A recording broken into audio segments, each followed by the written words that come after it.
seguro de auto Consorcio. Presenta CNN Prime. Hola, ¿qué tal? Muy bienvenidas, muy bienvenidos. Damos inicio al último, CNN Prime de esta semana. Último día previo a unas elecciones primarias que nos van a tener a todos pensando justamente en qué va a pasar este día domingo, donde las temperaturas van a estar bien bajas, pero la intensidad de la información va a estar con bastante temperatura. ¿Qué va a pasar el día domingo? Bueno, vamos a estar hablando de eso y más, haciendo algunas proyecciones, sobre todo en materia, por ejemplo, de participación para estas elecciones del domingo, pero no sin antes, vamos a estar informándoles de otras noticias, tanto de carácter nacional como también internacionales, en esta edición de día viernes de CNN Prime por las pantallas de CNN Chile y también por CNN Chile Radio. Partamos esta edición de CNN Prime con los titulares del día. 11.000 millones de pesos. Esa es la cifra que destinó el gobierno central a pagar el sueldo de los empleados públicos que viajaron al extranjero estando con licencia médica. Los funcionarios involucrados en el escándalo llegaron a 8.814 y el 90% de ellos está bajo sumario administrativo. En otras noticias, las Fuerzas Armadas ya tomaron control de los locales de votación y mañana se realizará la constitución de mesas para las primarias del oficialismo. Aunque la elección es de carácter voluntario, las autoridades anunciaron un aumento en las frecuencias del metro y los buses del sistema red. Una importante baja en las temperaturas para los próximos 3 días en la zona centro-sur del país es lo que se pronostica por parte de Meteorología, que prevé que los termómetros marquen hasta 6 grados bajo cero en algunas zonas. En la región metropolitana se proyectan algunos chubascos aislados entre la noche del sábado y la madrugada del domingo. Y en temas internacionales, la Corte Suprema de Estados Unidos restringió el poder de los jueces federales, lo que el presidente Donald Trump calificó como una gigantesca victoria. Esto afectará las órdenes de tribunales inferiores que se han utilizado para obstaculizar la agenda del mandatario. Todo esto y más, porque aquí comienza CNN Prime.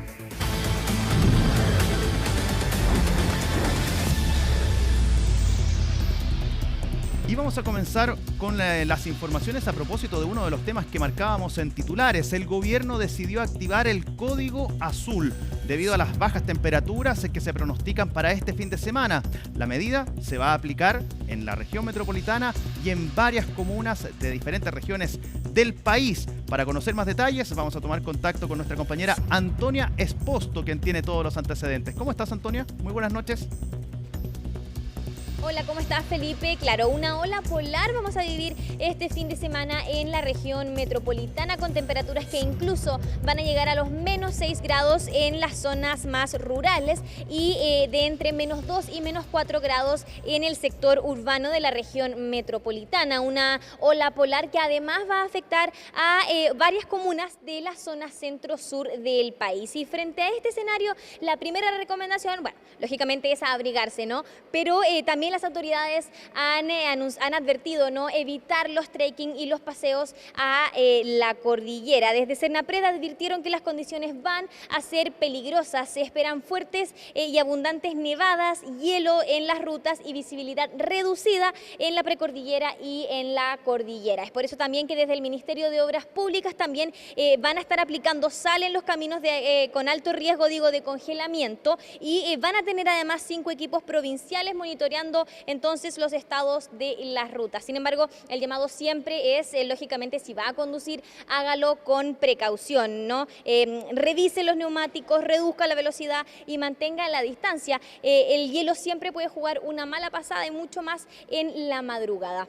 Los invito a que escuchemos parte de lo que anunciaron las autoridades en cuanto a esta ola polar que vamos a vivir este fin de semana en la región metropolitana y parte de la zona centro-sur del país. No exponerse a condiciones que de alguna manera puedan ser causal de alguna emergencia. El fin de semana, no ir a hacer trekking, no es el mejor momento. De sábado para domingo debiéramos tener precipitaciones, aproximadamente entre 4 a 6 milímetros, en precordillera y en cordillera. En precordillera posiblemente pueda ser aguanieve, en cordillera va a ser nieve. Por lo tanto, no es el momento tampoco de exponerse a ese tipo de situaciones. tenemos un plan de conservación y mantención de nuestras rutas, y en específico para estos días vamos a iniciar un plan de conservación en términos de lo que significan las cuestas, que son los lugares más complejos que vamos a tener en caso de heladas, y para esto va a haber una aplicación de sal en todos los lugares donde corresponda. Actualmente están los 5 provinciales monitoreando la situación, y vamos a estar día a día chequeando el estado de cada una de estas cuestas y rutas más importantes de la región para la conservación y aplicación de estos componentes para evitar posibles riesgos de accidente. Bueno, ahora el frío no afecta solo a quienes viajan, ¿no? Sino que las personas en situación de calle son lógicamente las que quedan más expuestas a estas bajas temperaturas, y es por esto que también se anunció la activación del código azul para toda la región metropolitana, pero para otras comunas como por ejemplo Valparaíso, Rancagua, Talca, Chillán y otras ciudades de la zona. Este plan en el fondo refuerza las rutas sociales y médicas que recorren las calles entregando comida, abrigo, atención médica y trasladando también a las personas a albergues o centros médicos si es que se necesita. Ahora, el llamado también es si es que usted ve a una persona en situación de calle que necesita ayuda frente a estas bajas temperaturas, es llamar al 800-104-777, marcando la opción 0. Es una llamada totalmente gratuita y que sin duda puede ayudar significativamente a las personas que están en situación de calle, sobre todo, lo decíamos, expuestos a estas bajas temperaturas que nos esperan este fin de semana en la región metropolitana y gran parte de la zona centro-sur del país. Ahora, sigamos escuchando nosotros un poco lo que anunciaban y comentaban las autoridades para este frío fin de semana que se nos espera. Hemos activado el código azul a partir de las 5 de la tarde del día de hoy. El código azul va a estar vigente en la región de Valparaíso, en los Andes y San Felipe, en toda la región metropolitana, en Rancagua, Talca, Curicó, Chillán y Los Ángeles. Así que ese es el llamado importante. ¿Qué significa este código azul? Significa que los dispositivos de protección a personas en situación de calle que están activos durante todo el año son reforzados con rutas sociales y rutas médicas que recorren los distintos lugares entregando abrigo, entregando alimentación caliente, entregando orientación, ofreciendo a las personas el traslado a un albergue o eventualmente a un centro de salud. Hemos establecido una coordinación con todos los servicios públicos regionales, que son los que nos acompañan hoy día y que van a contar de las medidas específicas que hemos adoptado a objeto de, primero, efectivamente, comunicar a la población todas las particularidades de este fenómeno meteorológico. Lo segundo, con el propósito de que cada uno de los servicios adopte las medidas preventivas que resguarden la seguridad de la población. Tercero, porque nos importa que la ciudad funcione con completa normalidad, y en ese sentido están todas las condiciones para que la población, tomando las medidas de autocuidado, de responsabilidad, atendiendo a su condición de salud, a su edad o al lugar en el que viven, efectivamente puedan desarrollar sus actividades con completa normalidad. Bueno, ahí está entonces. El llamado para este frío fin de semana entonces es a abrigarse bien, lógicamente, a informarse a través de los canales oficiales y a cuidar de quienes más lo necesitan, como adultos mayores, niños y, lo decíamos, lógicamente, personas en situación de calle, Felipe. Así es, pues sí, por eso reiterar también el llamado que tú hacías, Antonia, respecto del número pues de teléfono del Fono Calle, el 800-104-777, opción 0, para que quienes vean en la calle a alguna persona que la está pasando mal con estas bajas temperaturas que se vienen durante los próximos días, bueno, colaboren con ellas y puedan ser llevadas por parte de los patrullajes de las personas que trabajan justamente para el Fono Calle, los puedan llevar a algún albergue para que puedan pasar estas noches con bajas temperaturas. Muchísimas gracias, Antonia, que estés muy bien. Y nosotros vamos a seguir avanzando en las informaciones. El presidente de la República, Gabriel Boric, inscribió a su hija en el registro civil. Durante esta jornada y en medio de su permiso parental de 5 días, el mandatario llegó hasta la oficina ubicada en la comuna de Independencia para inscribir a su primogénita, Violeta Boric Carrasco. El jefe de Estado aprovechó la instancia para informar que pese a su ausencia por estos días en el Palacio de la Moneda, bueno, ha mantenido contacto permanente con sus ministros para monitorear la contingencia y los preparativos para la primaria oficialista, proceso del que se ha mantenido al margen. En ese sentido, el presidente también comunicó que va a viajar este sábado a Punta Arenas para ejercer su derecho a voto. Como decía ayer, una alegría incontenible, desbordante, verla y sentir la responsabilidad y también entender de la dependencia de la madre y que por lo tanto es súper importante estar para la mamá. Mañana viajo a votar a mi región, a Magallanes, y vuelvo el mismo domingo. Yo creo que es muy claro que se requiere avanzar en corresponsabilidad y se requiere un postnatal masculino mayor, de más tiempo, que sea obligatorio. Además, hoy día las mujeres pueden ceder parte de su postnatal a los hombres, pero acá se requiere compartir los cuidados. Bien, sigamos avanzando. Vamos a seguir en materia política. Tras la propuesta que anunció la Unión Demócrata Independiente en torno a la eliminación del pago de las contribuciones a la primera vivienda, el Partido Republicano pasó a la ofensiva y detalló su propia iniciativa, la que ya había sido socializada en abril. En tanto, desde el Ejecutivo recalcaron que proyectos de este tipo benefician principalmente a quienes poseen propiedades de mayor valor. Colomba Eichholz nos entrega los siguientes detalles. Fue en 2023, en el marco del segundo proceso constitucional, cuando la entonces alcaldesa de Providencia, Evelyn Matei, calificó como regresiva la propuesta del Partido Republicano para eliminar el pago de contribuciones a la primera vivienda. Sin embargo, 2 años más tarde, fue su propio conglomerado el que anunció que una iniciativa similar sería incorporada a su programa de gobierno. Me alegro que sectores políticos que antes no consideraban lo que nosotros hemos planteado, hoy día lo consideren. No voy a entrar en la discusión. Da lo mismo que él lo dijo primero, lo importante es que se haga. Y si hoy día hay voluntad para avanzar en esto, nos quedamos con esa parte de lo que ellos señalan. Propuesta en torno a la exención del impuesto territorial que solo ha hecho la UDI, ya que aún no se alcanza un acuerdo con Evópoli y Renovación Nacional. Desde esta última colectividad aseguraron que es momento de hacer una propuesta realmente viable y capaz de resolver un problema, agregando que no se requiere de frases para la galería. Nuestra propuesta busca empatizar con la realidad de muchos adultos mayores, de muchas familias chilenas que están agobiadas por las contribuciones, y al mismo tiempo tener presente que son muchos los municipios en Chile, especialmente los más pobres, que necesitan de las contribuciones para ir a apoyar a sus vecinos. Algunos opinan desde el desconocimiento de la propuesta. Sería bueno también un poquito un baño de realidad, a recorrer las calles, dejar los centros de estudio, las opiniones de escritorio y escuchar a la gente el clamor que todos los días nos dice cuando recorremos los clubes de adultos mayores, las juntas de vecinos.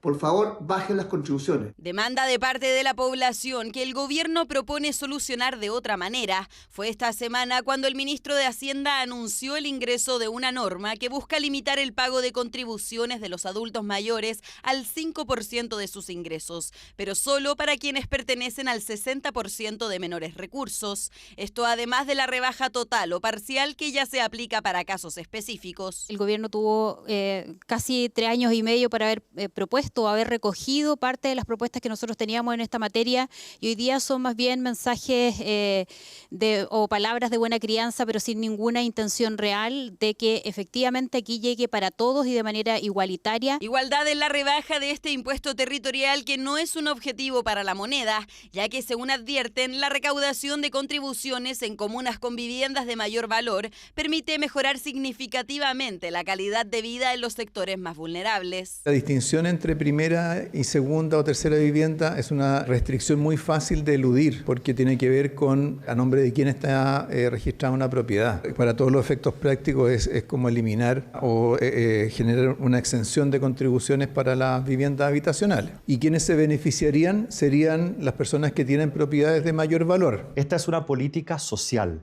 que beneficia a la clase media. Que se dé una vuelta al ministro Marcel por clubes de adulto mayor, por juntas de vecinos, y vea que esto no es un problema de los más ricos, este es un problema de la clase media. Respecto a la fuente del debate sobre las contribuciones, el director del Servicio de Impuestos Internos, Javier Echeverri, aseguró de manera literal que la clase política se dio cuenta de que hay mucha gente con dificultades para pagar este impuesto y que es un buen caballo de batalla. Ahora, con el tiempo, se verá qué postura logra consolidarse. Bien, vamos a seguir adelante con CNN Prime. A 12 días de la primaria presidencial, el oficialismo apunta a bajar las tensiones una vez que pasen las elecciones. Por eso, todos los abanderados hicieron llamados a la unidad. Sin embargo, continúan algunos puntos de desacuerdo, sobre todo tras los dichos del presidente del Partido Comunista, Lautaro Carmona, sobre un eventual proceso para una nueva constitución. Los detalles en el siguiente informe que preparó nuestra compañera Macarena Román. Quiero enviar un saludo y mi más alta valoración a nuestros compañeros de coalición. Y ese es el mayor desafío que tiene quien gane, tratar de converger, ¿cierto?, las distintas fuerzas en un programa común. El domingo habrá un triunfo, pero no queremos que haya derrotados. No tengo ninguna queja al respecto y todo lo que pasó lo doy por superado. Cada uno de los candidatos en sus respectivos cierres de campaña hicieron alusión por sobre todo a una cosa: la unidad después de las elecciones. Atrás quedaron al parecer las diferencias y los videos de este tipo. Toa es la única que puede ganarle a los fachos y no es una estudiante en práctica. Sin ella el gobierno hubiese sido un completo desastre. Y es legítimo que cada uno haga campaña como mejor puede.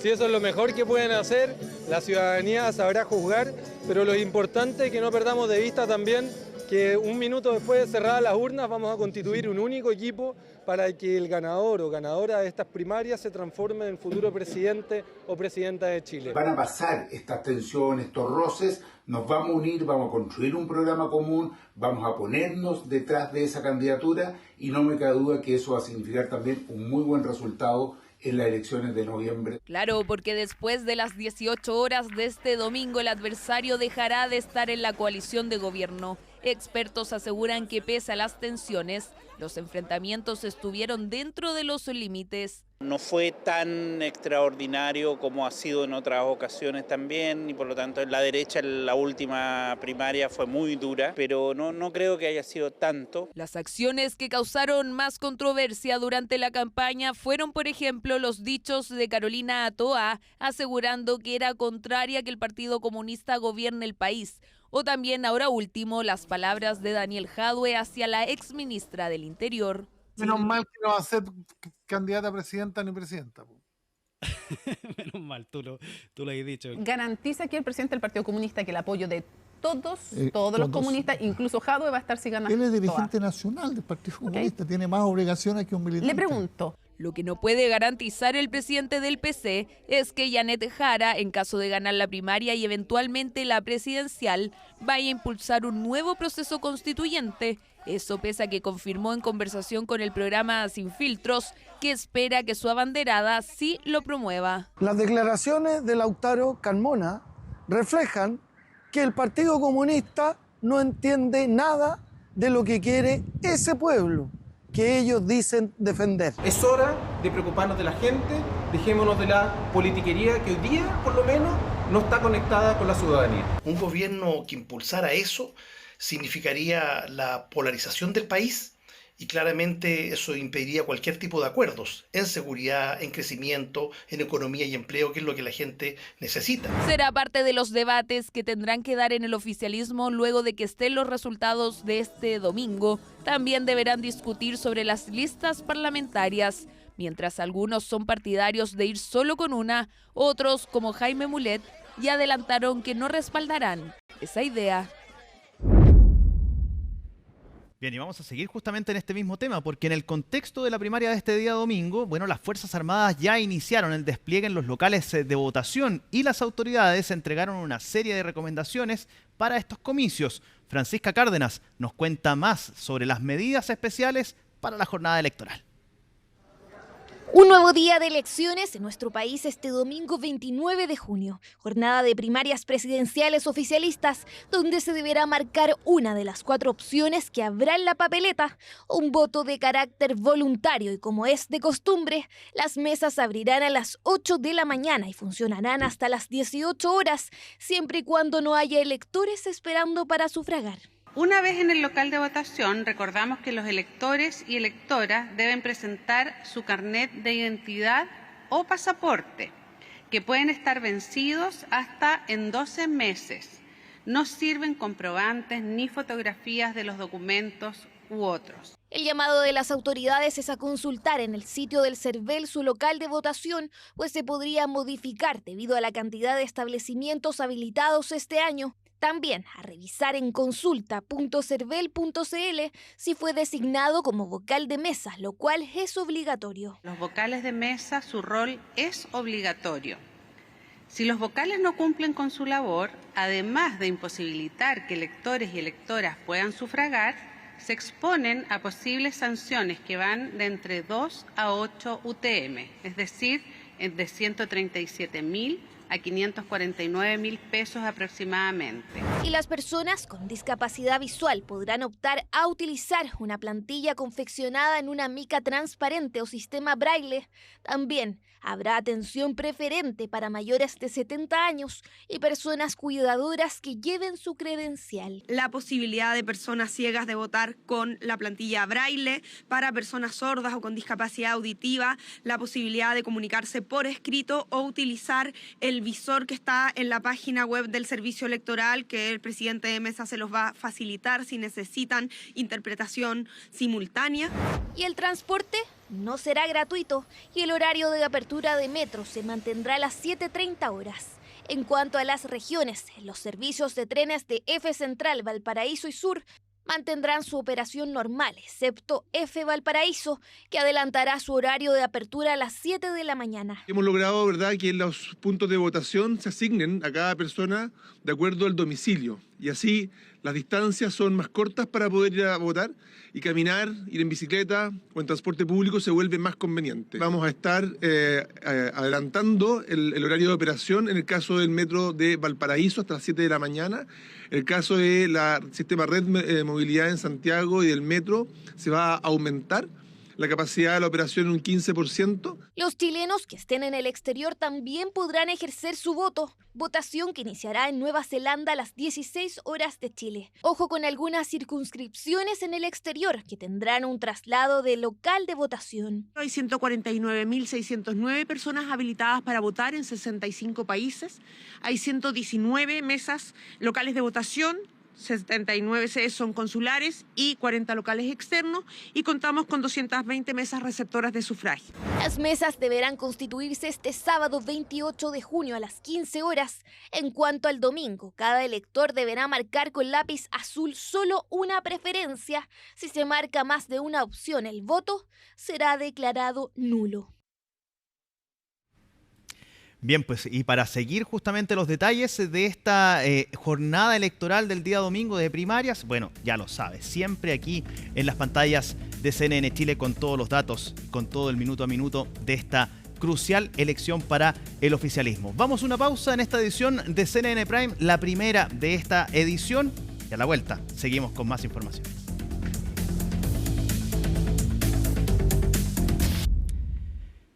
Bien, estamos de regreso en esta edición de CNN Prime de día viernes y es el último día el último día hábil previo a estas elecciones primarias que vamos a tener el próximo día domingo o este día domingo. Y queremos hacer, bueno, el análisis previo, pues por eso mismo es que vamos a conversar con el cientista político y académico de la Pontificia Universidad Católica de Valparaíso, Nicolás Freire, que nos acompaña aquí en el estudio de CNN Prime. ¿Cómo estás, Nicolás? ¿Cómo estás, Felipe? Un gusto estar acá. Y muchísimas gracias por estar justamente acá, pues acompañándonos en este día viernes. Bueno, Nico, partamos de inmediato con la pregunta que todo el mundo se hace, porque acá la gran duda es ¿qué va a pasar el domingo? ¿Qué puede traer esta elección primaria para el oficialismo, básicamente, pensando en que, bueno, no se sabe cuánta gente va a ir a votar, las consecuencias de quién salga electo puede ser también parte de la nebulosa. ¿Qué puede pasar? Hay muchos elementos inciertos. Te agrego otro. No se sabe si va a llover o no. Que además en este contexto de una votación que es voluntaria, puede incidir también en el número de votantes, ¿no? Porque ha sido uno de los temas. ¿Cuánta gente va a participar? Y muchos han señalado que va a depender la elección no solo de cuánto se movilizan las candidaturas, sino que de cuánta gente participa en la votación. Por lo tanto, el factor climático es un elemento que efectivamente puede hacer variar esto. Pero además ha venido en esta trayectoria de toda esta campaña de primaria, yo creo que también han cambiado ciertos contextos, porque cuando se hablaba de que una mayor participación beneficiaría a la candidata de más al centro, de la centroizquierda, es decir, a Carolina Toá, claro, eso suponía el estigma inicial pre-campaña de Janet Jara u otros, Gonzalo Vinter, etcétera, que iban a tener votaciones más de nicho. Y en ningún momento se pensó que iba a crecer tanto la candidatura de Janet Jara durante todo este periodo, y primero silenciosamente, porque esto tomó vuelo al final, al punto de que hoy día pareciera ser un panorama claro entre que hay dos candidaturas que podrían competir este liderazgo, y ahí vuelvo a la participación.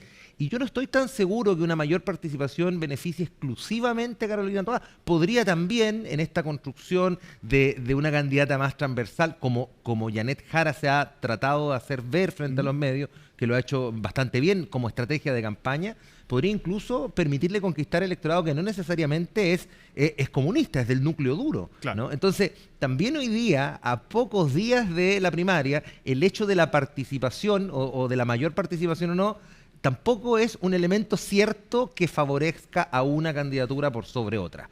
Quedan, obviamente, algunos elementos que dicen, claro, por una cuestión del ordenamiento de las posiciones políticas, si vota más gente independiente, generalmente los independientes o los indecisos se posicionan en el centro del panorama político. Claro, eso por fuerza de lógica sigue aportando un voto de Carolina Toá, pero ha conquistado mucho electorado de Janet Jara, sobre todo en grupos jóvenes, que tampoco militan, a eso voy. Entonces, el escenario es bastante incierto. Lo cierto es que hay, como decía hace algunos segundos, dos candidaturas que se han posicionado y sobre las cuales no solo el entorno mediático, sino que quienes hacemos análisis de los fenómenos políticos nos hemos concentrado.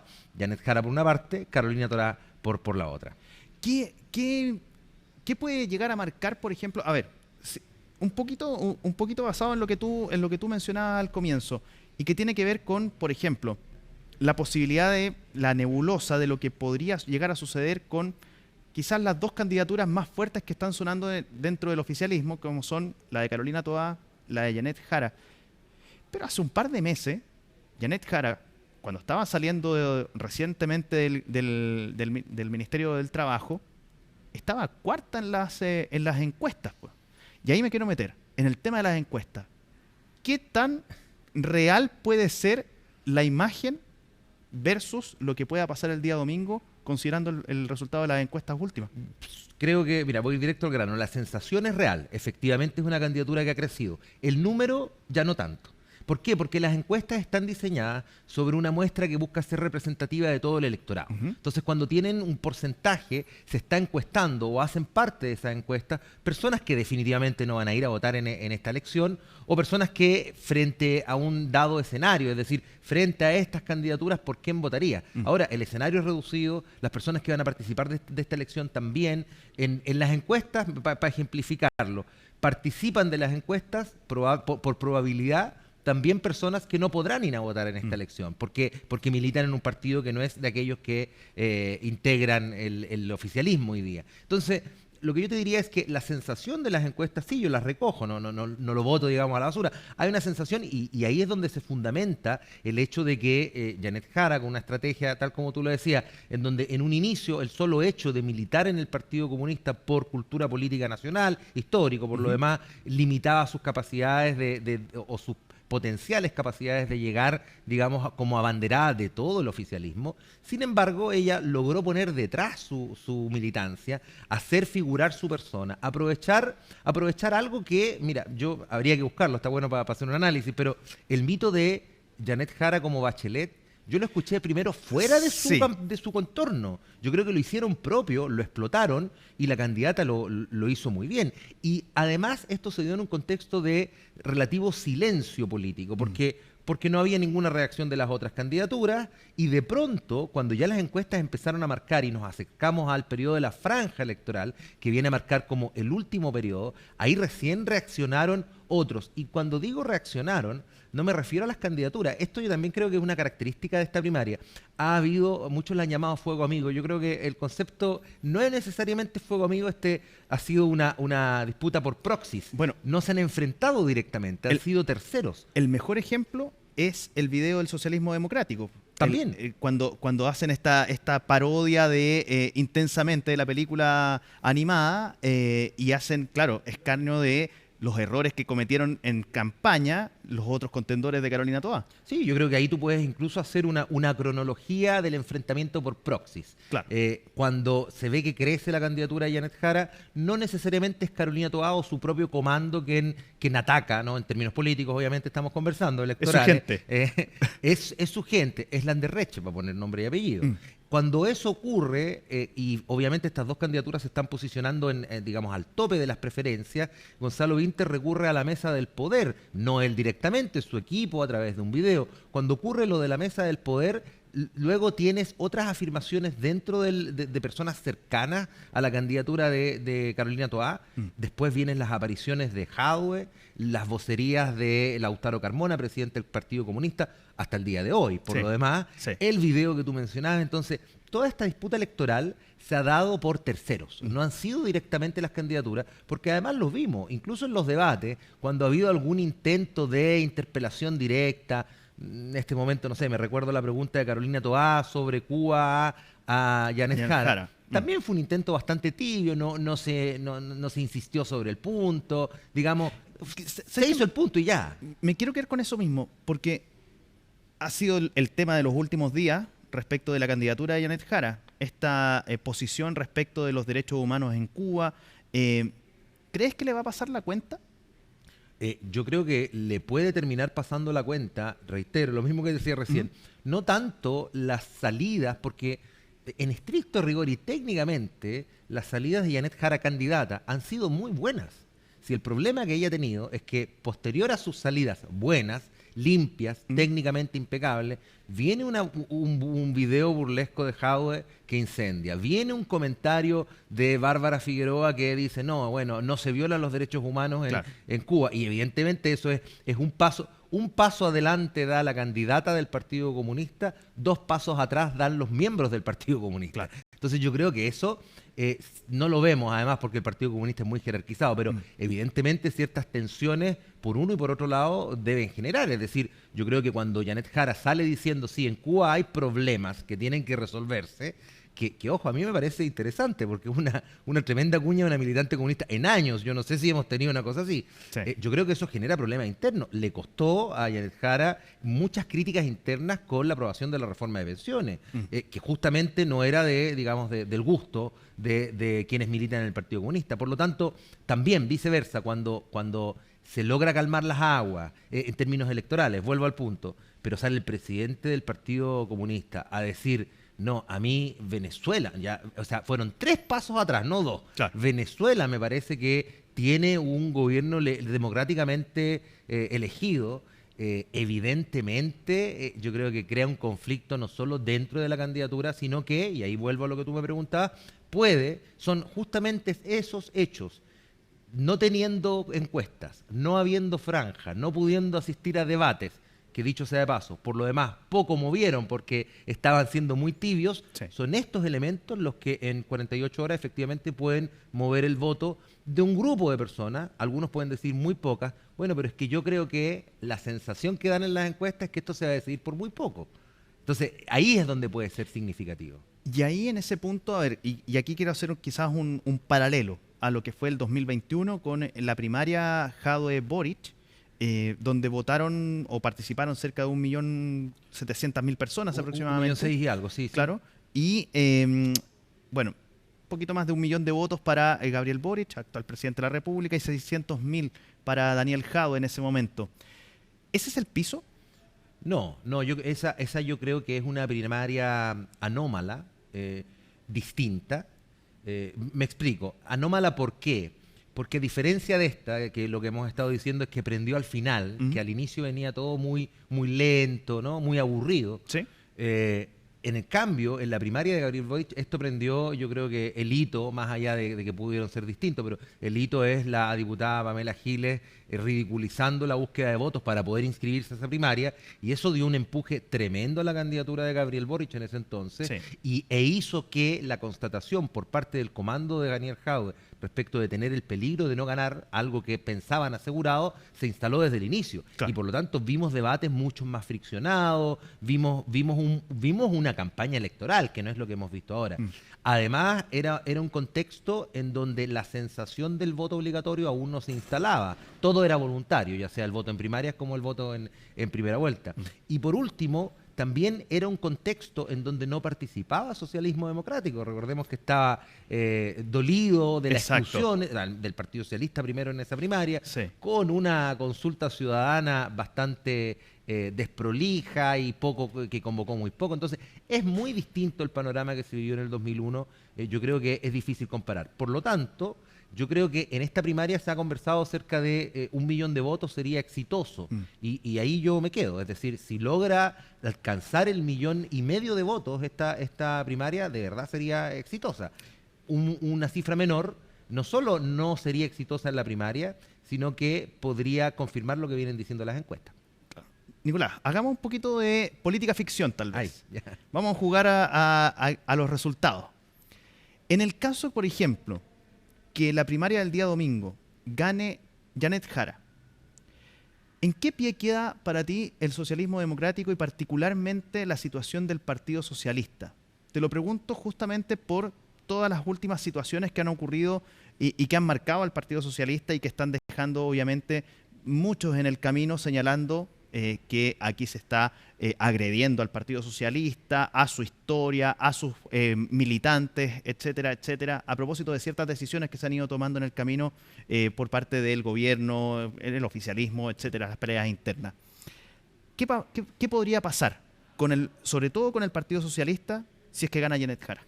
Mira, hay algunos que dicen que esto evidencia las fracturas que hay dentro del grupo de gobierno, ¿no? Del oficialismo. Yo creo que esas fracturas siempre han existido. Más que fractura, yo las llamaría una distinción evidente. Es evidente que incluso dentro de este gobierno han habido posiciones distintas respecto de políticas públicas, decisiones del presidente de la República, etcétera, ¿no? Pero una cosa es cómo gobiernan los partidos políticos y la otra es cómo se plantean frente a las elecciones. Y ahí yo hago una vuelta de tuerca y un análisis distinto. Las elecciones funcionan así. El día de mañana estos partidos tendrán, además porque obligados por ley, que ponerse de acuerdo y detrás de la candidatura que gane.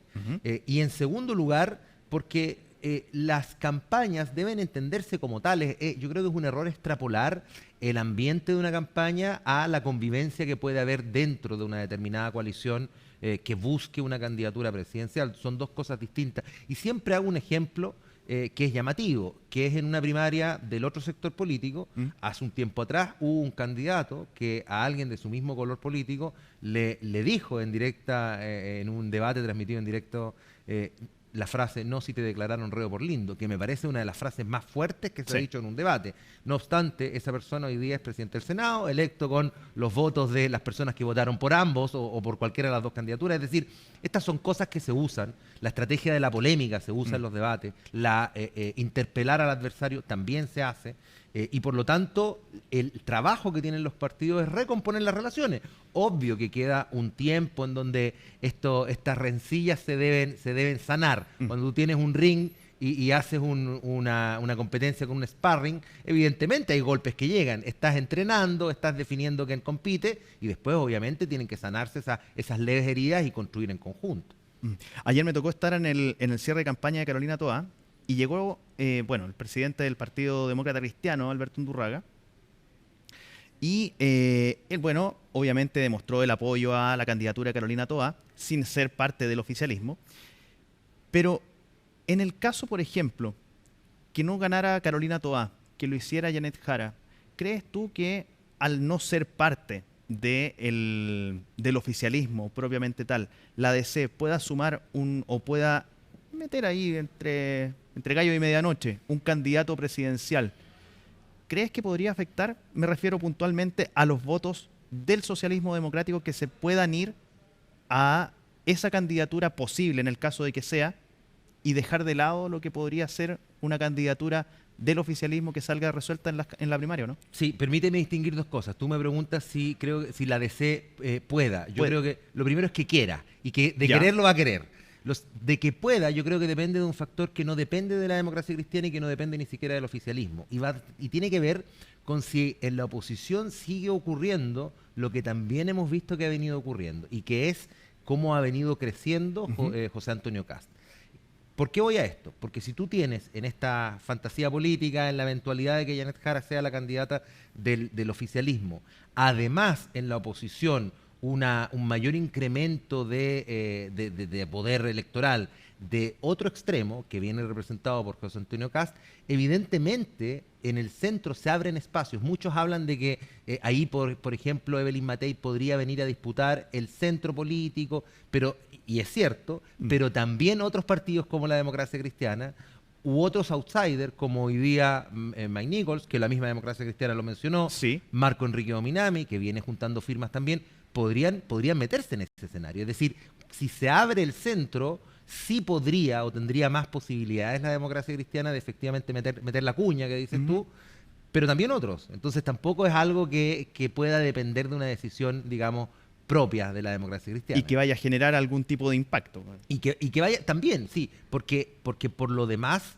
es un juego también riesgoso, porque los partidos que hoy día forman el progresismo y que participan en esta primaria, bueno, están obligados, vuelvo a lo mismo, están obligados legalmente a llevar adelante la candidatura que gane este domingo. A partir del día lunes, todos se deberían poner detrás, limando las heridas, etcétera. Entonces, es bien difícil levantar una candidatura, por outsider que sea, por voluntad de la democracia cristiana que se quiera, si no va a contar tampoco con la posibilidad de que otros partidos que hacen parte del centro político, ahí más bien me refiero a socialismo democrático, Partido Socialista, PPD, el Partido Liberal y el Partido Radical, que están obligados a estar detrás de la candidatura que gane, y en este caso hipotético que tú me manifestabas, en el caso que sea Janet Jara, deberán hacerlo. Te quiero llevar de vuelta al tema de la participación y generar quizás ahí el análisis respecto de cuánta validez pueda tener esta primaria si es que la participación llega a ser inferior a lo pensado, porque todos piensan que aquí lo que se quieren por parte de los partidos es superar la barrera de los 2 millones de personas, que fue un poco el mismo promedio de gente que llegó a la última primaria. Pero en esa condición habían 2 primarias, la derecha y por otro lado estaba el oficialismo actual. Pero en esta ocasión, ¿cuál sería el número, a tu juicio, que podría darle sustento a una candidatura a partir del día lunes ya, después del día domingo? Sí, hay un sustento que viene, a mi juicio, desde 2 mecanismos. El primero tiene que ver con el N de votos, ¿no? El número de personas que participan. Claro. Y si bien muchos hablan de 2 millones de personas, yo creo que además es un número difícil, creo que hay elementos para que un número superior al 1,5 millones pueda sostenerse narrativamente, aludiendo a la desafección política, al frío que hace en Santiago y en Chile. Hay un montón de elementos que podrían permitir que aún con 1,5 millones se construya un relato de que igual fue exitosa la participación. Pero hay un segundo elemento y que tiene que ver con la distancia. Si hoy día las 2 candidaturas que se están disputando, conforme a lo que hemos visto, al contexto, Janet Jara y Carolina Toá, llegan muy apretadas por una diferencia mínima, el tiempo de reconstrucción, un poco aludiendo a lo que me preguntabas tú anteriormente, va a ser más largo. Si en cambio cualquiera de las 2 llega con una distancia mayor, sorprende la distancia con la que llega, no obstante el contexto del que estamos hablando, evidentemente ese va a ser un factor que va a permitir que estos se alineen rápidamente, va a permitir un relato, ¿no? Y por lo tanto ahí tienes un segundo elemento, ya no es el número de las personas que participan en la elección, sino que la distancia, ¿no? Qué tan afirmado salga el liderazgo a partir del voto que tenga. Y hay un tercero, y que es esperable que desde el día lunes en adelante todos estemos viendo en qué momento Michelle Bachelet termine ungiendo a la candidata la candidata o el candidato, bueno, en este caso aparentemente la candidata que resulte ganadora el día domingo. Y ese va a ser un tercer momento de construcción del relato, impulso del relato y efectivamente construcción del clima que nos va a llevar a diciembre. Y quizás pueda ser una señal en el ambiente, pensando también en la cantidad de personas que... Porque, a ver, aquí se entiende y quizás podríamos hacer el análisis bien pedestre, podríamos decirlo de alguna manera, en el que las personas que van a ir a votar el domingo son todas las que, obviamente, militantes de los partidos y simpatizantes del sector. Pero ¿qué pasa si llega gente que no es simpatizante del sector y decide ir a votar, pese a los llamados que han habido, por ejemplo, de líderes de la derecha a que no vayan a votar?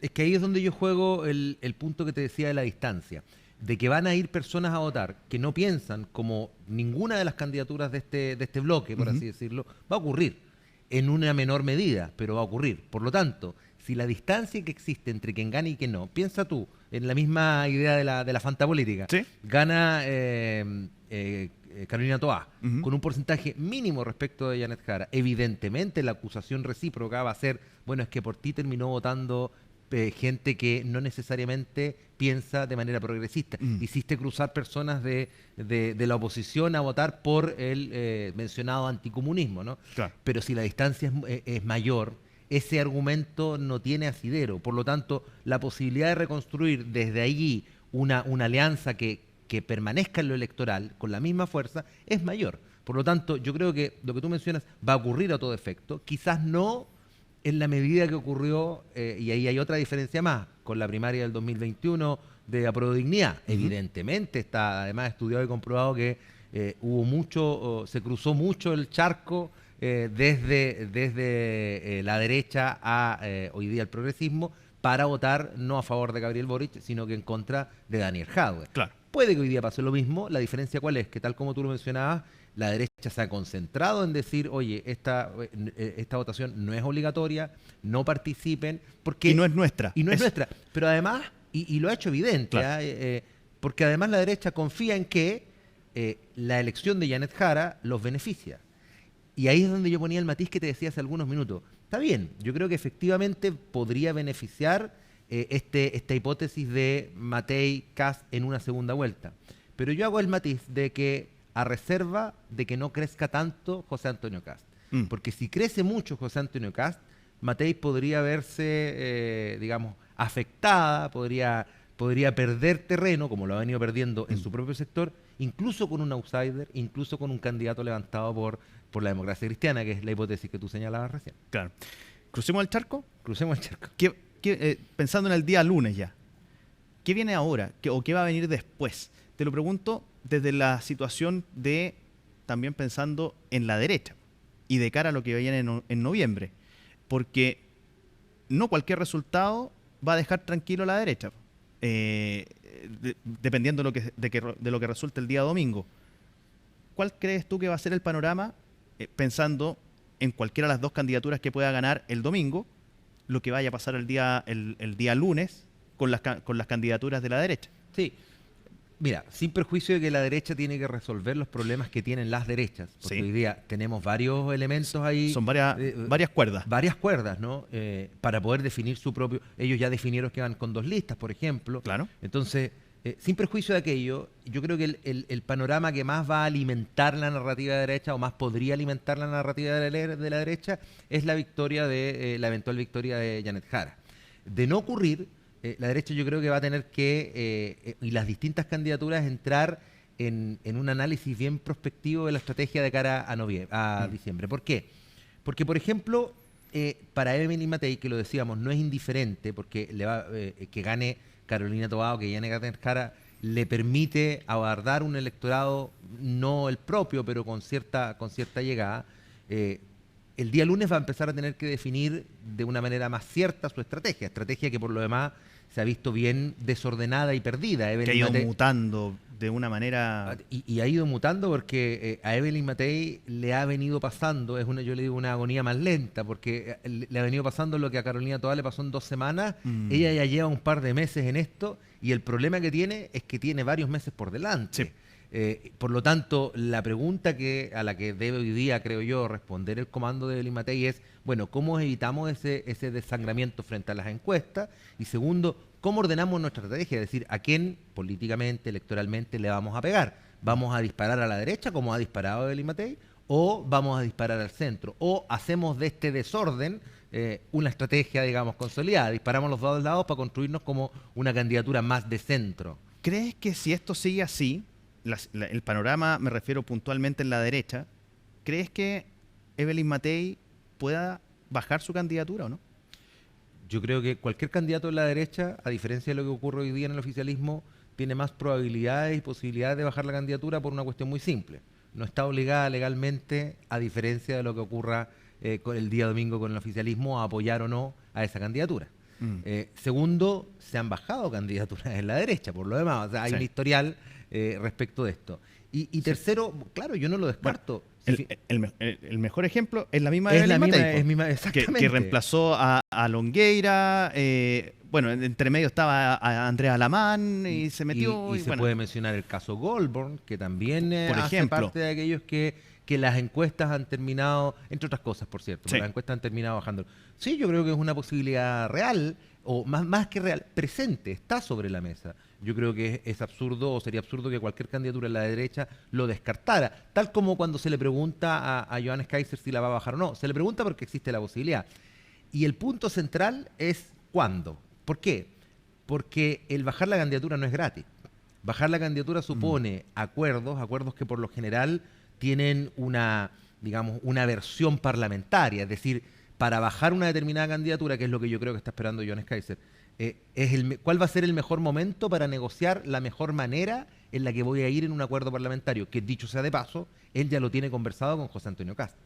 Entonces, hay, como que es más evidente que lo que se está esperando no es la decisión, sino más bien el momento en que, porque también sería súper complejo para quienes vayan en esta lista única, en este acuerdo parlamentario entre socialcristianos, el Partido Republicano y el partido de Johannes Kaiser, que además tengan dos candidaturas presidenciales. Va a ser complejo, por lo tanto, todo me haría a mí pensar que la candidatura de Johannes Kaiser se va a bajar. La pregunta es ¿cuándo? Bueno, cuando tú me preguntas por Evelyn Matei, lo mismo, pero tienen más tiempo para decidir. Es decir, se vienen un par de meses en donde, un mes, entre 1 y 2 meses, en donde deben tomar esa decisión, y las encuestas van a ser el primer mecanismo de visualización prospéctica respecto de si conviene o no conviene tomar esa decisión. Nicolás Freire, interesantísima conversación que hemos tenido este día viernes, pensando en lo que puede llegar a pasar este día domingo, pues de cara aquí a estas elecciones primarias. Pues muchísimas gracias. Muchas gracias a ti por la invitación. No, pues gracias a ti por venir. Pues. Y nosotros vamos a seguir avanzando en las informaciones con lo siguiente, pues el gobierno cifró en, escuche bien, casi 11.000 millones de pesos el perjuicio para el Estado por el pago de los sueldos de funcionarios que viajaron fuera del país estando con licencia médica. Lo preocupante, según las autoridades, es que este cálculo es en relación a los servicios dependientes de la Administración Central, por lo que la cifra total del aparato público sería aún mayor. Los detalles en el siguiente informe que preparó Miguel Ángel Araya. Casi 11.000 millones de pesos. Esa es la cifra que calculó el gobierno como presunto perjuicio fiscal a raíz del pago de las licencias médicas irregulares que fueron develadas a través del contundente informe emanado desde la Contraloría General de la República.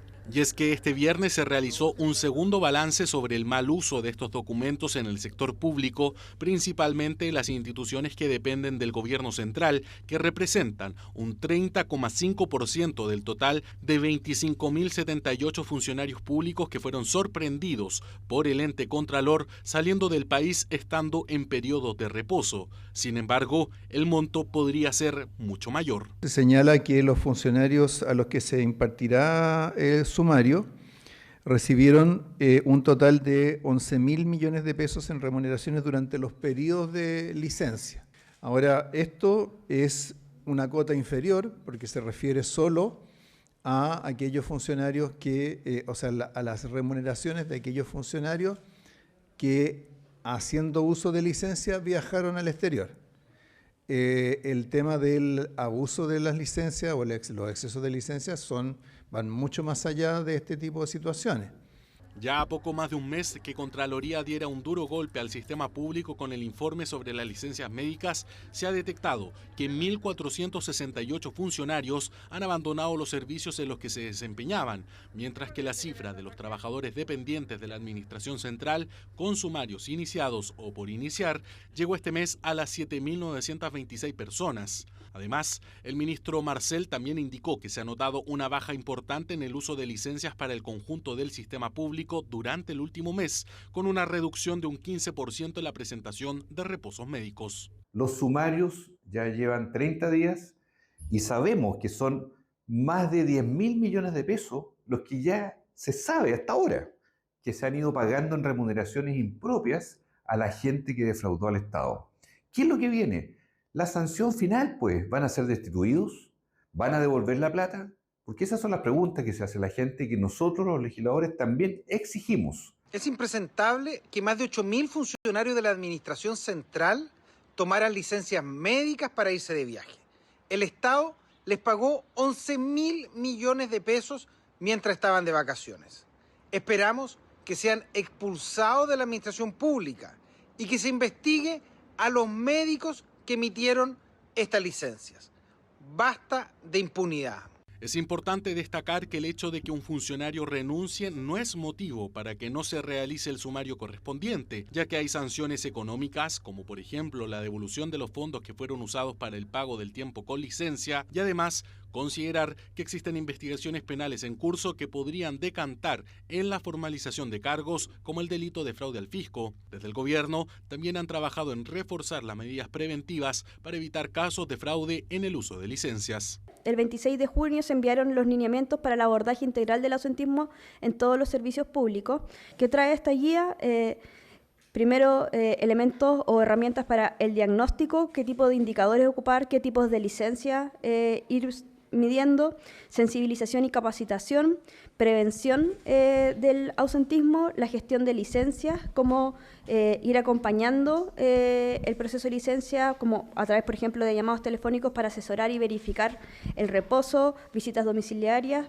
Otro dato entregado por el Ministerio de Hacienda es que hasta el 26 de junio la PDI había recibido cerca de 1.500 solicitudes de antecedentes sobre las salidas del país por parte de los servicios de la Administración Central, de los cuales ya ha respondido un 58%. Sigamos avanzando en las informaciones. Ponga atención a lo siguiente, porque la Fiscalía solicitó este viernes el desafuero de los diputados Joaquín Lavín León y Miguel Ángel Calisto. La petición contra Lavín León fue hecha por la fiscal Lorena Parra y se da en el marco de la investigación por el delito de fraude al fisco, causa en la que también existen otras 2 personas presuntamente involucradas. Ahora, la Corte de Apelaciones de Santiago deberá revisar los antecedentes presentados por el Ministerio Público y determinar si existe o no mérito suficiente para desaforar al parlamentario perteneciente a la bancada de la UDI. En tanto, fue la Fiscalía Regional de Aysén la que solicitó el desafuero del diputado Miguel Ángel Calisto, que también está siendo investigado por un eventual fraude al fisco. Esta medida permitiría que ambos parlamentarios enfrentaran una formalización y se puedan pedir medidas cautelares en su contra. El día de hoy el Ministerio Público ha ingresado 2 solicitudes de desafuero respecto de los diputados Calisto y Lavín. En ambas, cada uno de ellos relacionados por el manejo y la utilización de asignaciones parlamentarias en forma irregular, lo que consideramos, atendido la gravedad de los antecedentes, la eventualidad de comisión de delitos como fraude al fisco y que deben ser conocidos por los tribunales de justicia. Esto también es interesante. Mire, ponga atención. Los autos cero y bajas emisiones ya alcanzan el 10% del total de las ventas en nuestro país, marcando todo un récord, claro, caracterizado como histórico. En este escenario, marcas como BMW, Jetour y Kia renuevan su apuesta con nuevos lanzamientos. Pero de esta información vamos a estar hablando justamente a la vuelta de la siguiente pausa comercial que les vamos a presentar en esta edición de CNN Prime. La segunda pausa, pues. ¿Vamos a la pausa? Bien, ya estamos de regreso en esta edición de día viernes de CNN Prime. Y lo que les habíamos adelantado antes de la pausa, pues, los autos cero y bajas emisiones ya alcanzan el 10% del total de ventas en nuestro país, marcando todo un récord histórico, pues. En este escenario, marcas como BMW, Jetour y Kia renuevan su apuesta con nuevos lanzamientos, mientras el país recibe nuevamente a un gigante del mercado de lubricantes. Bueno, ¿quieres saber más? Todo se lo cuenta Javier Contreras en el siguiente informe. Jetour presentó en Chile su nuevo T2 PHEV, un SUV híbrido enchufable que refuerza la apuesta de la marca por la electromovilidad accesible. El modelo entrega hasta 1000 kilómetros de autonomía combinada y 100 kilómetros de modo 100% eléctrico. Con un diseño robusto, su arribo amplía la oferta de vehículos plug-in en un mercado cada vez más competitivo. Estamos hablando de un PHEV que nos permite cargar electricidad, pero también hay unos componentes bastante interesantes que de alguna manera no depende 100% de la electricidad. En la misma línea, por primera vez en la historia, los vehículos de cero y bajas emisiones alcanzaron el 10% del total de las ventas en Chile. Según ANAC, entre enero y mayo se comercializaron más de 11.800 unidades, lo que representa un alza del 121,8% respecto al año anterior. Destacan los PHEV y los híbridos no enchufables, mientras que las marcas disponibles en el país ya superan las 50, con más de 120 modelos. Compradores cada vez más les está gustando cambiarse a tecnologías más eficientes, de menor consumo o de frentón derechamente eléctricas. En lo que va del año ya son más de 2.000 los vehículos eléctricos vendidos. Creemos que esto falta que se decante en esta segunda parte del año para ver si se va a cumplir la meta, que la que hemos planteado para este año es tener cerca de 9.000 vehículos 100% eléctricos vendidos este año. BMW renovó su SUV eléctrico iX. Con mayor autonomía, nuevas versiones deportivas y tecnología mejorada, el modelo ahora ofrece hasta 602 kilómetros de autonomía, sistema operativo iDrive 8.5, carga rápida de hasta 195 kilowatts y asistentes avanzados a la conducción. Fabricado en Alemania, refuerza la posición de la marca en el segmento premium de la electromovilidad en Chile. Estamos buscando, la verdad, indagar en este nuevo mercado. Como el auto no tiene competencia y un producto específico, como le había comentado, el auto se encarga de prácticamente buscar su propio espacio y estamos prácticamente probando. Repsol anunció su regreso al mercado chileno de la mano de Lucas Blanford como distribuidor oficial. La alianza contempla una red de cobertura nacional y un portafolio completo de lubricantes para autos, motos, transportes pesados e industria. Además de ampliar la oferta local, el foco estará en la calidad, innovación y formación técnica especializada para talleres y profesionales. Y bueno, la verdad es que surgió la oportunidad también de reforzar nuestra posición en el país.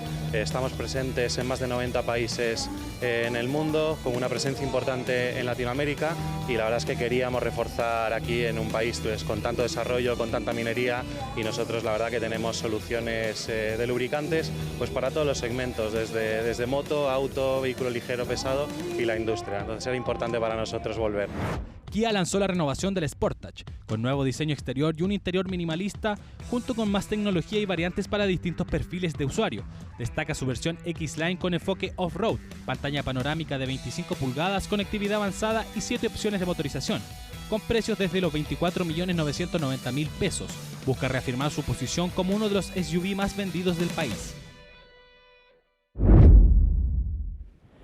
Bien, pues sí, vamos a ahora dejar atrás las noticias nacionales y nos vamos a adentrar en las noticias internacionales, y ya nos acompaña aquí en el estudio de CNN Prime Alicia Contreras. ¿Cómo estás, Alicia? Bien, ¿y tú, Felipe? Bien, pues aquí estamos, pues ya listos para poder entonces escuchar.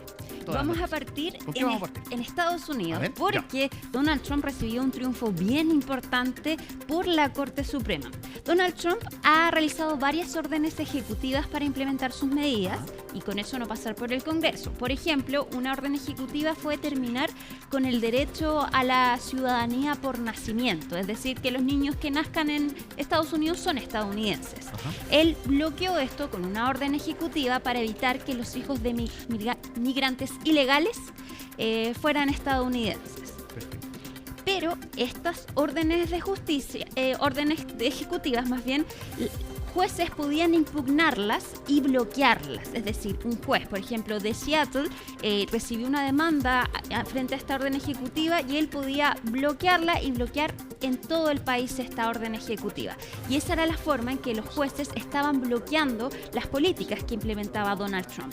Sin embargo, hoy la Corte Suprema limitó la capacidad de los jueces. Ahora los jueces pueden bloquear una medida solo en su estado correspondiente. Perfecto.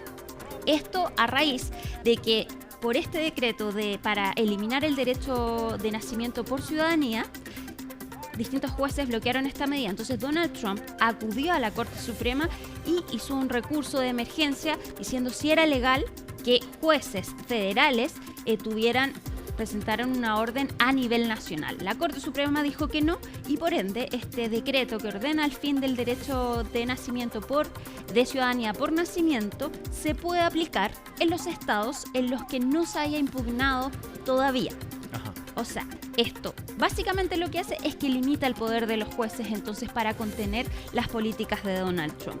Y esto es un triunfo importantísimo para el mandatario. Ahora en 22 estados, en 30 días más podría empezar a regir esta medida entonces de terminar con el derecho de nacimiento a la ciudadanía por nacimiento. Pero esto es en 30 días más, entonces pueden presentar demandas e impugnarlos. Pero finalmente entonces se limita de manera importante la labor de los jueces federales y Donald Trump celebró esto, de hecho llamó una conferencia de prensa y esto fue lo que dijo a raíz del fallo de la Corte Suprema.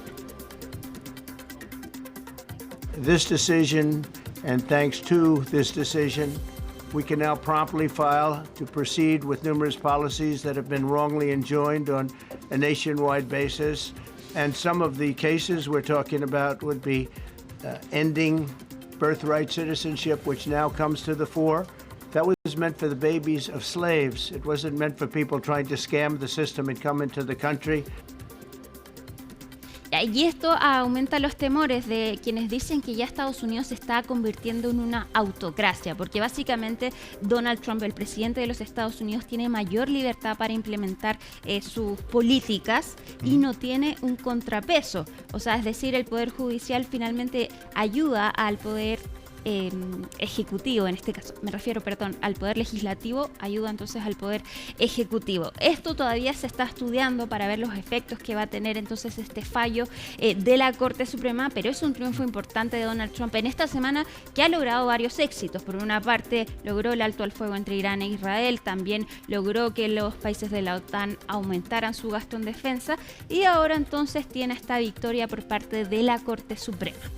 Vamos a seguir en Estados Unidos porque también Donald Trump logró un acuerdo con China por los aranceles, que ya lo vieron en la nota de Pilar Gutiérrez, pero además hoy también está teniendo negociaciones con Canadá. Sin embargo, se terminaron esas negociaciones. Esto porque Canadá anunció un impuesto a los servicios digitales, un impuesto a los servicios online que afectarán principalmente a empresas como Meta, Amazon, Apple, Google. Y a raíz de este anuncio Donald Trump se enfureció y dijo que se acababan las negociaciones entonces con Canadá, con el país vecino, y se van a mantener entonces los aranceles estadounidenses que impuso a Canadá y que lo afectan muy gravemente entonces a la economía canadiense, y que por supuesto Canadá también entonces está implementando aranceles a Estados Unidos. Y Felipe, vamos ahora a seguir en Japón porque se aplicó la pena capital. Se ejecutó el llamado asesino de Twitter, un hombre, un joven japonés, quien asesinó a 9 personas a quienes contactó a través de Twitter. Ya. Fue condenado por esto en 2020 y finalmente esta semana se le aplicó la pena capital, que esto rige en Japón desde hace 3 años que no se ejecutaba una persona. En Japón la pena de muerte se ejecuta a través del ahorcamiento. ¿Qué fue lo que pasó y qué piensan los japoneses de la pena de muerte? Lo vemos en la nota de Antonia Galilea. Japón ejecutó este viernes al hombre conocido como el asesino de Twitter en su primera aplicación de la pena de muerte desde 2022. El caso del criminal condenado por matar y desmembrar a 9 personas conmocionó al país entero. Este caso causó gran conmoción y malestar en el público, con la pérdida de 9 víctimas y valiosas vidas humanas en un lapso de 2 meses, por el egoísmo extremo de satisfacer sus propios deseos sexuales y económicos. Takahiro Shiraishi, de 34 años, fue ahorcado en el centro de detención de Tokio tras declararse culpable del asesinato de 8 mujeres y un hombre. El asesino fue descubierto en 2017 cuando la policía registró su domicilio por una denuncia de desaparición. Al revisar el lugar, encontraron neveras con restos de cuerpos humanos descuartizados. Las 9 víctimas tenían entre 15 y 26 años. No me doy cuenta de que mi hija está muerta. No tengo ninguna conciencia de que esté muerta. Si muere el agresor, pierde el conocimiento del crimen. Cuando pensaba en mi hija, pensaba que sería mejor que el agresor estuviera vivo y pague por su crimen, en lugar de ser ejecutado y perder el conocimiento. Según la investigación judicial, las víctimas manifestaban en redes sociales pensamientos suicidas y luego Shiraishi, con el nombre Verdugo en su usuario, las contactaba prometiéndoles ayudarlas a morir. Luego las llevaba a su domicilio donde las asesinaba y descuartizaba. En 2020, el japonés fue sentenciado a muerte tras declararse culpable, afirmando que tuvo como motivación satisfacer sus deseos sexuales. El caso impactó al país y generó preocupación por el uso de plataformas digitales. De hecho, meses luego del incidente, se volvió obligatorio en Japón la implementación de funciones para restringir el acceso a sitios web dañinos. Cuando se trata de palabras clave como quiero morir, si las buscas te dirigirán a agencias de terapia. El mundo ha avanzado en esa dirección para evitar la mayor cantidad posible de publicaciones. En Japón, la pena de muerte se ejecuta mediante ahorcamiento y las fechas de ejecución no se hacen públicas hasta después de su realización, incluso para los familiares y abogados de los condenados. La medida, a pesar de ser criticada por organizaciones internacionales, recibe amplio apoyo de la sociedad japonesa. Una encuesta del gobierno asiático en 2024 arrojó que un 83% considera que la pena capital es inevitable para ciertos crímenes. Y Felipe, vamos a terminar con unas imágenes que dieron la vuelta al mundo. En Corea del Sur, un hombre prendió fuego dentro de un vagón del metro. Por suerte no hubo ningún fallecido, pero sí hubo 7 personas heridas. Ahí se ve que este hombre lanza primero el combustible, las personas se dan cuenta y rápidamente escapan y prende fuego. Este tren estaba en movimiento, entonces no es que las personas pudiesen haber salido del tren, sino que se trasladaron a los vagones siguientes. Y en los vagones siguientes se empezó a llenar de humo con las personas ahí aglomeradas. Sí. Por suerte solo hubo 6 heridos y se trata de un hombre de 67 años que al parecer estaba atravesando un proceso de divorcio y planeó este ataque al detalle. De hecho, el día anterior se le vio a través de las cámaras de seguridad yendo a distintas estaciones del metro para, se cree entonces, analizar cómo realizar este ataque. Fue acusado por intento de asesinato e incendio provocado. Fue esto el 31 de mayo que ocurre este ataque, pero hoy se liberaron las imágenes de seguridad de parte de la Fiscalía de Corea del Sur. Fue muy llamativo lo que pasó, cómo rápidamente las personas salen corriendo, por suerte, y no hubo más heridos que lamentar. Es que de verdad son impactantes las imágenes. De hecho, bueno, ustedes las están viendo ahí, podría haber generado sin lugar a dudas muchísimo más daño a las personas que estaban ahí de no haber tomado la reacción correspondiente, de haberse quedado ahí detenidos, tan solo sorprendidos. Estaríamos hablando de una condición muchísimo más lamentable. Digamos así, entre comillas, afortunadamente hay 6 heridos solamente. Exacto, y por suerte las personas corren antes de que inicie el fuego, que se dan cuenta que esto es combustible y empiezan a correr, pero tampoco pueden escapar fuera del metro porque estaba en movimiento. Que cae incluso patina con el combustible, con el acelerante ahí que Y quedan ahí atrapadas, lamentablemente. Y fue en la mañana, a las 8:42, estaba lleno de gente el metro de Nosotros Corea le del llamaríamos Sur. hora punta. Hora punta, tal cual. Claro. Sí, por suerte no pasó a mayores, pero claro, estas imágenes se viralizaron por lo sorprendente que fue. Es que de verdad que es impactante. Bien, pues, Alicia Contreras, muchísimas gracias. Que tengas buen fin de semana. Tú también, Felipe. ¿Te toca trabajar? No, ¿y a ti? Tampoco. Ah, Pasamos esta vez. Que estés muy bien. igual tú, Felipe. Y nosotros vamos a seguir avanzando en las noticias, pues, porque Estados Unidos y China, lo veíamos también dentro del comentario de Alicia, alcanzaron un nuevo acuerdo comercial que contempla, entre otras cosas, acelerar las exportaciones de tierras raras hacia el país norteamericano a cambio de la eliminación de una serie de restricciones contra el gigante asiático. Quien tiene todos los detalles es el informe que preparó nuestra compañera Pilar Gutiérrez. Un nuevo avance entre China y Estados Unidos. Ambos países llegaron a un acuerdo para impulsar el intercambio comercial en el marco de las tensiones que han existido el último tiempo por la imposición de aranceles y las represalias adoptadas por las dos partes. Acabamos de firmar con China ayer, No vamos a hacer tratos con todos. Algunos simplemente le enviaremos una carta diciendo, muchas gracias, van a pagar el 25, el 35, el 45%. Así lo esbozó el mandatario estadounidense el jueves, pero sin entregar mayores detalles sobre el contenido del acuerdo. Posteriormente se conoció que se relaciona con la compra y envíos de tierras raras hacia Estados Unidos, a cambio de la eliminación de una serie de medidas restrictivas contra China. Esperamos que Estados Unidos colabore con China para implementar el importante consenso alcanzado durante la conversación telefónica entre ambos jefes de Estado.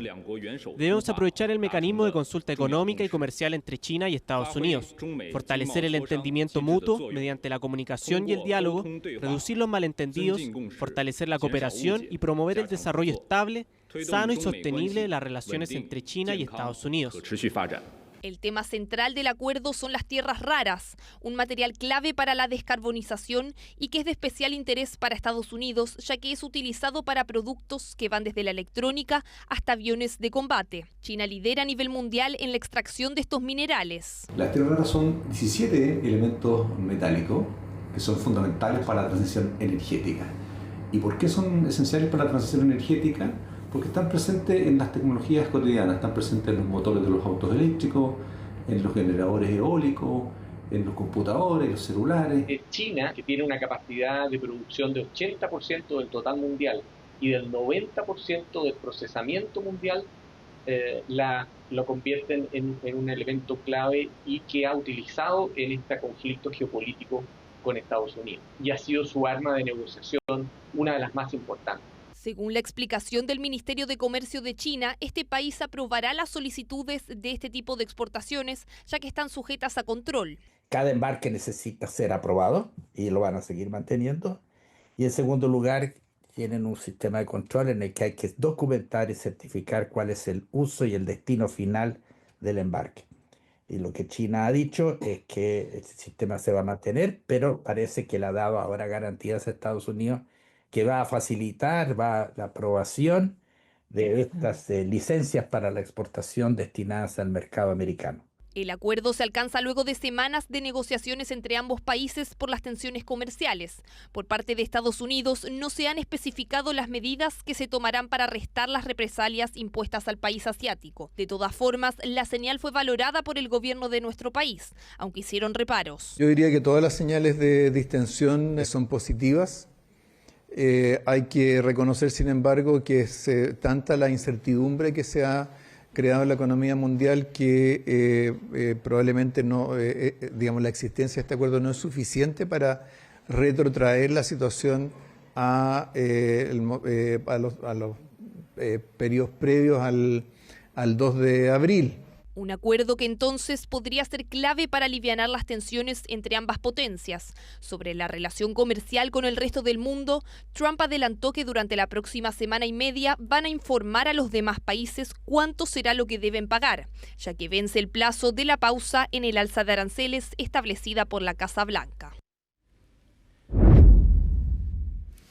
Bueno, estas fueron las informaciones que les quisimos entregar a ustedes aquí en esta edición de CNN Prime. Hemos llegado al término justamente de esta jornada y no sin antes queremos despedirnos señalándoles e invitándolos, por cierto, a que sigan en la sintonía de nuestro canal. Viene CNN Tiempo y el domingo, por cierto, también para que sigan todos y cada uno de los detalles de las elecciones primarias. Bueno, sigan en la sintonía también de nuestro canal y de CNN Chile Radio también.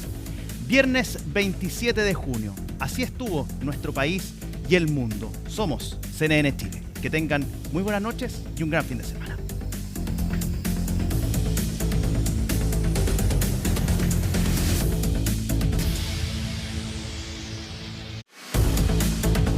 Seguro de Auto Consorcio presentó CNN Prime.